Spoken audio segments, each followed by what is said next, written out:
যেই ক্ষমতার অপব্যবহার দেখাইছো, একদিন ক্ষমতার অপব্যবহার কারণে নিজেকে এত বড় মনে করেছো, উলামায়ে কেরামদেরকে পাত্তা দাও নাই। তোমাদেরকে আমি আল্লাহ ধরলে ধরতে পারি, আমি আল্লাহ তাআলা সাময়িকভাবে ছেড়ে দিয়েছিলাম, অবশেষে 5 আগস্টে তোদেরকে জুতা পিটিয়ে করে বাংলার জমিন থেকে ভারতে পাঠিয়ে দিয়েছি। ঠিক কিনা জোরে কোন? আজকের মাহফিলকে আল্লাহ তাআলা কবুল করেন, বলেন আমিন। আজকে অনেক উলামায়ে কেরাম উপস্থিত, সংক্ষিপ্ত সময়ের মধ্যে কিছু আলোচনা করব, আল্লাহ যদি তৌফিক দান করে। যেই জামানার মধ্যে ওয়াজ মাহফিল করতে এক সময়ের মধ্যে ছিল ওয়াজ মাহফিলে বাধা, কোরআনের ময়দান, কোরআনের যা কথা, হক কথা মানুষের সামনে উপস্থাপন করা কঠিন হয়ে গিয়েছিল। শুধু তাই নয়, এই ট্যাংনামারির জমিনের মধ্যে আজকের মাহফিলের প্রধান অতিথি আল্লামা হাফিজুর রহমান সিদ্দিক কুয়াকাটা হুজুরকে বাধা দেওয়া হয়েছিল। আবু জাহেল, উতবা, শাইবা, মুগীরারা শোনো, ক্ষমতা আল্লাহ চিরদিন রাখে না, রাখে না, রাখে না। যেই ক্ষমতার অপব্যবহার করেছো, সেই আল্লাহ তাআলা তোমার ক্ষমতা থেকে লাথি মায়েরা দুনিয়ার জমিন থেকে তোমার লাঞ্ছিত করে দিয়েছে। ঠিক কিনা জোরে কোন? ওই আল্লাহর ক্ষমতা আছে না নাই? আর জোরে বলেন, আছে না নাই? ক্ষমতার মালিক কে? ওই আল্লাহ একমাত্র ক্ষমতার মালিক। আজকে ক্ষমতা পাইয়া উলামায়ে কেরামদেরকে জেলখানার মধ্যে ঢুকানো হয়। হক কথা বললে তাদেরকে ময়দানের মধ্যে এরকম ভাবে তাদের নামে লিস্ট হয়, অমুক অমুক বক্তা ময়দানে বয়ান করতে পারবে না, বয়ান করা যাবে না, বয়ান করতে গেলে বিভিন্ন রকমের পারমিশনের কথা বলা হয়। অবশেষে মাহফিলকে অবশেষে নষ্ট করে দেওয়ার পায়তারা যেই সরকার চালিয়েছিল, আল্লাহ তাআলা তাদেরকে শিক্ষা দিছে। খুব কষ্টের মধ্যে আজকের মাহফিল যুব সমাজের আয়োজন করেছে, খুশি না বেজার? মাত্র 5-6 দিনের ব্যাপারে এই মাহফিলের আয়োজন করেছে। আমি তো প্রাথমিক পর্যায়ে নিষেধ করেছিলাম যে অন্য তারিখে হোক, কিন্তু আলহামদুলিল্লাহ এলাকার যুব সমাজ, তাদের জন্য দোয়া করা দরকার। 5-6 দিনের মধ্যে এত বড় একটা মাহফিলের আয়োজন করেছে, বলি আলহামদুলিল্লাহ। আল্লাহ তাআলা এই যুবকদেরকে দুনিয়া এবং পরকালে কামিয়াবি হিসেবে কবুল করেন, বলেন আমিন। দুনিয়ার জমিনে বড় বড় ক্ষমতার বাহাদুরিরা আল্লাহ রাসূলকে বাধা দিয়েছিল। আবু জাহেল, উতবা, শাইবা, মুগীরারা যখন তাকায় দেখলো আব্দুল্লাহর বেটা মুহাম্মদ একটা গরিবের সন্তান, বাবা নাই, এত গরিব, সে আয়েশা আমাদেরকে যা বলবে তা শুনবো না, শোনা যাবে না, তার কথা মানা যাবে না। আব্দুল্লাহর বেটা মুহাম্মদ সে পাগল হয়ে গেছে, এই পাগলের কথা শোনা যাবে না। বিভিন্ন জায়গায় ফেস্টুন লাগায়া দিছে যে আব্দুল্লাহর বেটা মুহাম্মদ পাগল হয়ে গেছে, নাউজুবিল্লাহ। আল্লাহ রাসূলের কাছে যখন কাফেররা গেছে, সময় লাগাইছে, আল্লাহ রাসূলের দিকে তাকাইছে, পিছনের সব কিছু ভুলে যাইয়া কালেমা পড়া মুসলমান হয়ে গেছে, সুবহানাল্লাহ।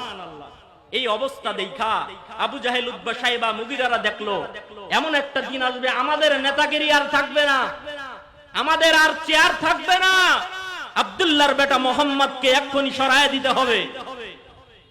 কি করা যায়?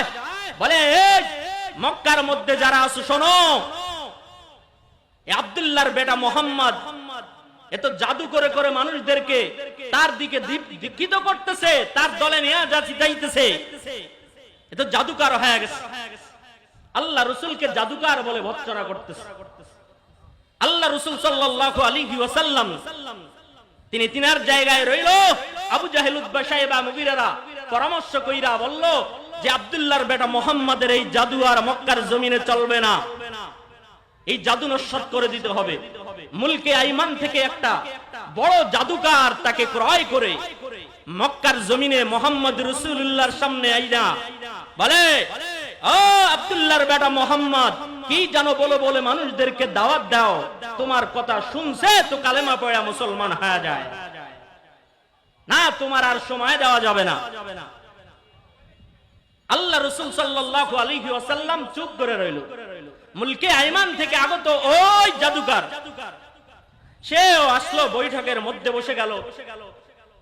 মুলকে আইমান থেকে ওই ব্যক্তি, জামাত নামক ওই ব্যক্তি আল্লাহ রাসূলকে উদ্দেশ্য করে বলল, মুহাম্মদ বলো তুমি যেই জাদু শিখছো, যেই জাদু বিদ্যা অর্জন করেছো, ওই জাদু বলে বলে আমাদের সামনে শোনাও দেখি তোমার জাদু আমাদের সামনে টিকেনি। আল্লাহ রাসূল বলে ওমা আনা বিকাহেন, আমি জাদুকারী না, আমি জাদু বিদ্যা আমি অর্জন করি নাই। আল্লাহ রাসূলকে বলতেছে বলো, আল্লাহ রাসূল বলে না আপনি বলেন। ওই জামাত বলতেছে আপনি বলেন। আল্লাহ রাসূল বলতেছেন তোমরা যেই ভাষায় যেটা তোমরা ব্যবহার করতেছো, তোমাদের ভাষায় জাদু মনে করতেছো, শোনো শোনো শোনো, আমার ভাষায় এটা জাদু না, এটা আল্লাহ রাব্বুল আলামিনের কোরআন। সুবহানাল্লাহ। আল্লাহ রাসূল কোরআন বের কইরা সূরা রহমান তেলাওয়াত শুরু করে দিছে। আর রহমান,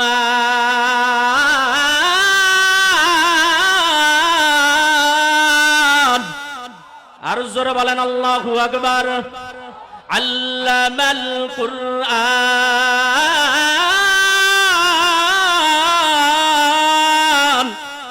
খালাকাল ইনসান।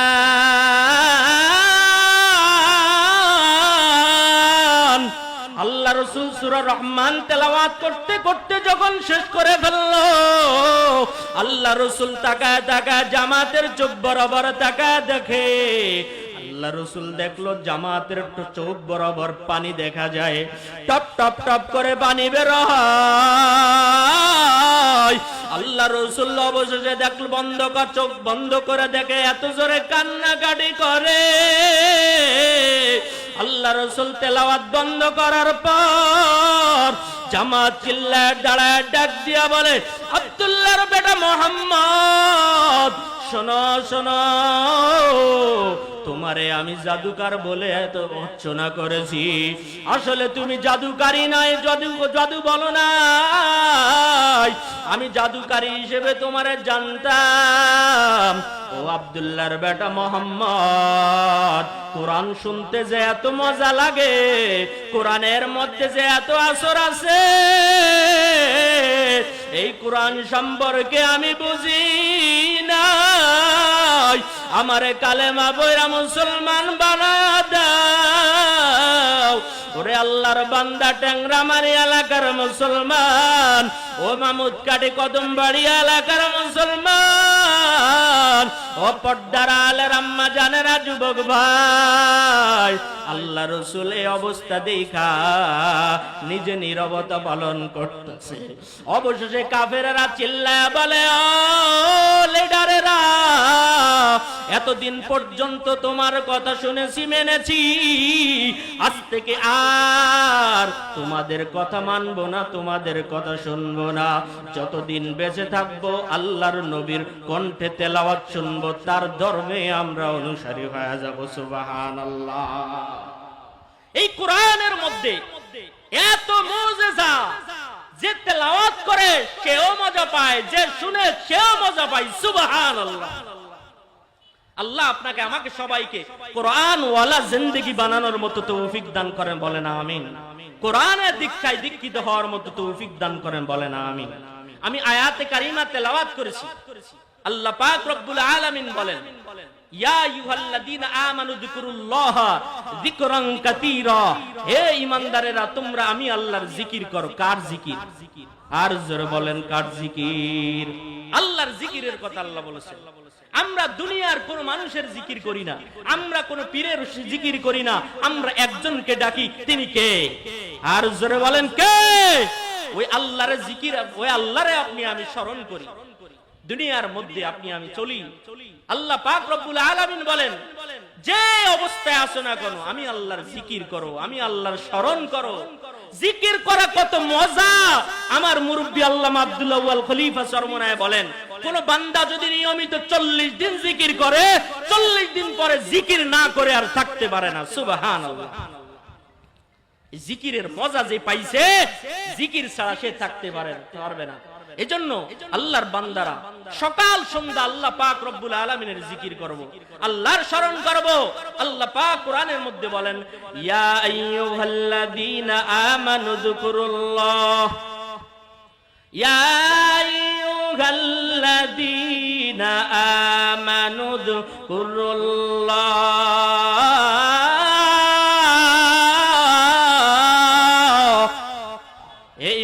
ভাইরা, তোমরা আমি আল্লাহর জিকির করো, আমি আল্লাহর স্মরণ করো। ওরে আল্লাহর বান্দা, দুনিয়ার জমিনে আমি আল্লাহ, কবরে গেলে আমি আল্লাহ। ওই কবরে আমি আল্লাহ পাক রব্বুল আলামিনের ওই বান্দা বান্দির সাথী হব যারা আমি আল্লাহ পাক রব্বুল আলামিনকে বেশি মহব্বত করে। ওরে আল্লাহর বান্দা ও আল্লাহর বান্দিরা, মরার পরে ওই আপনার আমার সাথে কিছুই যাবে না, যাবে শুধুমাত্র নেক আমল। আল্লাহর কোরআন যদি তেলাওয়াত করে থাকি, আল্লাহর জিকির যদি করে থাকি, ওই কবরে যাওয়ার পর আল্লাহ পাক রব্বুল আলামিন কবরটা নূরে মুনাওয়ার বানায়া দিবে। খোদা না খাস্তা, খোদা না খাস্তা, আল্লাহর না ফরমান বান্দা বান্দি হয়ে যদি কবরে যাও, ওই কবরের মধ্যে এমন ভাবে চাপ মারবে, এক পাজরের হাড্ডি অপর পাজরের মধ্যে ঢুকে যাবে। ওই কবরের মধ্যে কোনো পরিচয় জ্বলবে না, কে আলেম, কে মুরিদ, কে মুফতি, কে পীর, ওই পরিচয় আল্লাহর কবরে চলবে না। যে নাকি আমল করে কবরে যাবে, ওই কবরটা আল্লাহ পাক জান্নাতের বাগান বানায় দিবে। আর যদি ভালো আমল না করে কবরে যায়, ওই কবরটা জাহান্নামে পরিণত হয়ে যাবে। 3.5 হাত কবরের যাত্রী আমরা, ওই কবরে যাওয়ার আগে যদি কবরের সাবান নিতে পারি, আল্লাহ পাক রব্বুল আলামিন অবশ্যই অবশ্যই কবরটা নূরে মুনাওয়ার করে দিবে। এই জন্য আল্লাহর বান্দারা, জিকিরের ময়দান, জিকিরের মজলিস হলো পরকালকে স্মরণ করার জন্য জিকিরের ময়দান হালকা বসানো হয়। ওরে আল্লাহর বান্দা, ওই 3.5 হাত কবরে যাওয়ার আগে যদি নিজের আমলকে যদি পরিশুদ্ধ না করি, ওই কবরে গেলে আল্লাহ পাক রব্বুল আলামিনের পক্ষ থেকে শাস্তি পেতে হবে। এজন্য হায়াতের জিন্দেগির মধ্যে ওই কবরের সামানা নিয়া কবরে যাওয়ার নিয়ত করো। এজন্য মরহুম মাইনুদ্দিন আল আজাদ রহমাতুল্লাহি আলাইহি বলতেন, ওরে বাবারা, ও ভাইরা, দুনিয়ার মধ্যে চলার অবস্থার মধ্যে দুনিয়াবি সব কিছু বুঝো, আখিরাত যেই জামানার শুরু আছে শেষ নাই, সেই জামানার জন্য কতটুকু করতেছো, দুনিয়ার জিন্দেগির জন্য পাগল হয়ে গেছো। ওরে আল্লাহর বান্দা, আজকের জিকিরের ময়দান থেকে, কুয়াকাটা হুজুরের বয়ান থেকে যদি শিক্ষা গ্রহণ করতে পারি, চোখে পানি ফালাইয়া কান্নাকাটি করতে পারি, মাপ চাওয়ার মতো যদি চাইতে পারি, ওই কবরটা আল্লাহ পাক মুনাওয়ার বানায় দিবেন। ওই কবরে যাওয়া লাগবে কি লাগবে না? আর জোরে বলেন, লাগবে কি লাগবে না?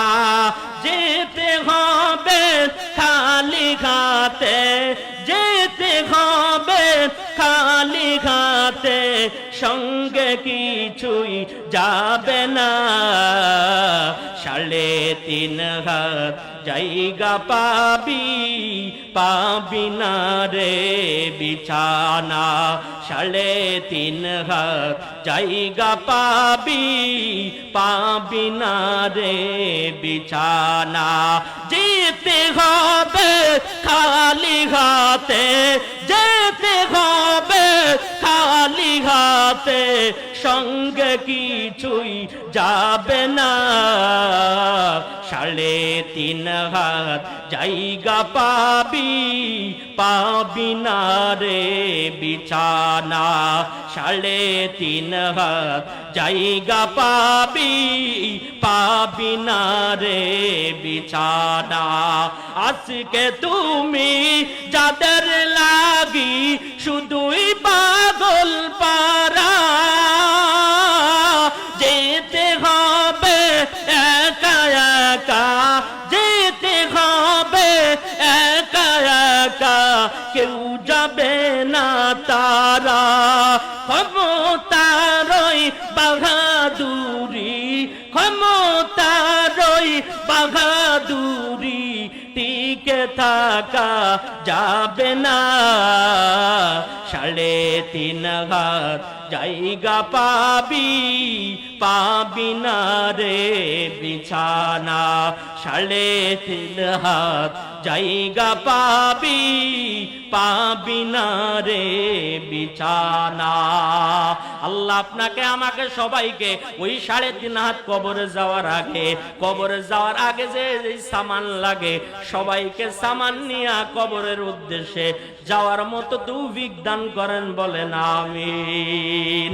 আল্লাহ পাক বলেন ইয়া আইয়ুহাল্লাযীনা আমানু যিকুরুল্লাহ, হে ঈমানদারেরা একজনকে ডাকবা, একজনকে স্মরণ করবা, তিনি কে?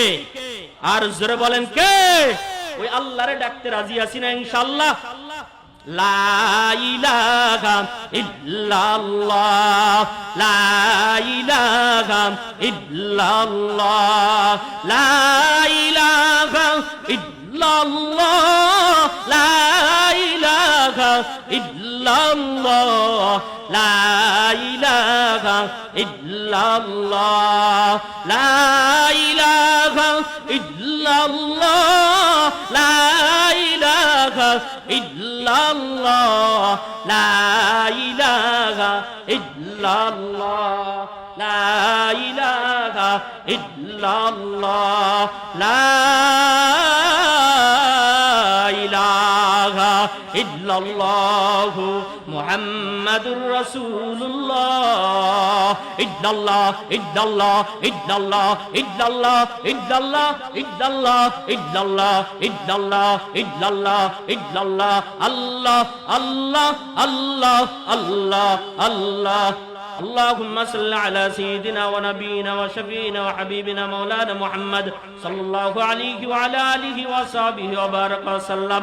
নারায়ে তাকবীর, নারায়ে তাকবীর। আল কোরআনের আলো, খতিবুল উম্মাহর আগমন, কুয়াকাটা হুজুরের আগমন, শুভেচ্ছা স্বাগতম। ট্যাংরামারীর পক্ষ থেকে, যুব সমাজের পক্ষ থেকে, যুব সমাজের পক্ষ থেকে, যুব সমাজের পক্ষ থেকে আল্লাহ তাআলা আমাদের হযরতকে সুস্থতার সাথে দীর্ঘ নেক হায়াত দান করেন, বলেন আমিন।